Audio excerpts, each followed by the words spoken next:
Hello guys, তোমরা সবাই কেমন আছো? আশা করি ভালো আছো। আর অবশ্যই এই ঠান্ডার দিনে বিয়ে বাড়ি না গেলে হয়। তো আজকে আমার একটা বিয়ে বাড়ির নিমন্ত্রণ ছিল, দেখছোই রেডি হয়ে গেছি এখন জল নিমন্ত্রণ করার জন্য। আর গাইস ফাটাফাটি ডান্স করেছি জল নিমন্ত্রণ করার জন্য। দেখো সবাই মিলে বার হয়েও গেছি রাস্তার দিকে, নাচতে নাচতে সবাই চলে গেছিলাম জল নিমন্ত্রণ করতে। তো গাইস আমার চ্যানেলটা সাবস্ক্রাইব করতে একদম ভুলবে না, লাইক কমেন্ট শেয়ার অবশ্যই করবে, আর লাস্ট অবধি ভিডিওটা দেখতে থাকো তোমরা সবাই, আর এইভাবে একটু সাপোর্ট করে যেতে পারো। তো আমরা সবাই মিলে গেছি জল নিমন্ত্রণ করা। আর দেখো গ্রামের নিমন্ত্রণ তো অনেকটাই সুন্দর, অনেক কিছু নিয়ম করেই করা হয়, অবশ্য দেখতে অনেকটাই ভালো লাগে। তো তোমরা একটু দেখো।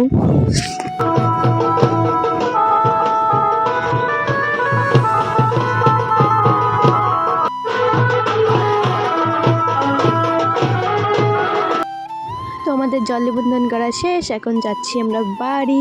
আর ডান্সে করছি না একদম ফাটা।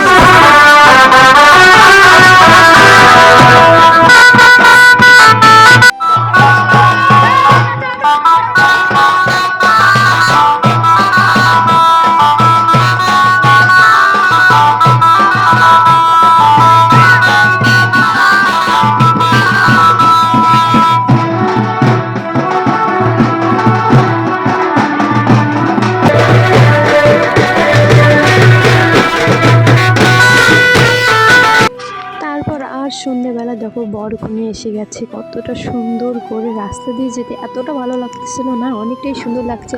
আর আমি সন্ধ্যাবেলায় রেডি হয়ে একদম চলে যাচ্ছি এখন বিয়ে বাড়ি। তো ফাইনালি আমার রেডি হওয়া শেষ, আর কেমন লাগছে। আর এসে দেখি প্রচণ্ড বিয়ে বাড়িতে ভিড়, অনেকটাই ভিড় ছিল। আর সঙ্গে আমার একটা ভাসির সঙ্গেও দেখা হয়ে গেলো, তোর সঙ্গে একটু কথা টথা বলছিলাম। তো আর সেই কফি খেয়ে নিলাম। এখন যা ঠান্ডা পড়ে গেছে, কফি না খেলে হয়? বিয়ে বাড়ি তো এটাই ফার্স্ট যেই। আর এই যে আমার ফাইনাল লুক, বিয়েবাড়ি আমি বারবার ঘুরে ঘুরে দেখছি কে কেমন সাজছে না সাজছে। মেয়েদের তো এটাই কাজ, তাছাড়া কোনো কাজ আছে নাকি? তো গাইস আমরা এখন খাওয়া দাওয়া করতে যাচ্ছি, খাওয়া দাওয়া করেই বাড়ি চলে যাব। আর বেশি লেট করবো না, অনেক রাত হয়ে গেছে। আর অবশ্য এত রাত্রে বিয়ে বাড়িতে একদম ফাঁকাই হয়ে যায়, লোক বেশি থাকে না। আমি চলে যাচ্ছি, আর যাওয়ার সময় একটু ফটো টটো তুলে নিলাম, কেননা বাড়ি যেতে ভালো লাগবে। একটু ভালো করে দিচ্ছিলাম ফটোতে, আর একদম ফটোগুলো একদম বাজে আসতেছিল, একটাও ভালো হচ্ছিল না। তো গাইস আমার এখানেই মিনি ব্লগ শেষ, ভালো লাগলে লাইক কমেন্ট করবেই। বাই বাই, দেখা হচ্ছে অন্য কোনো ব্লগে।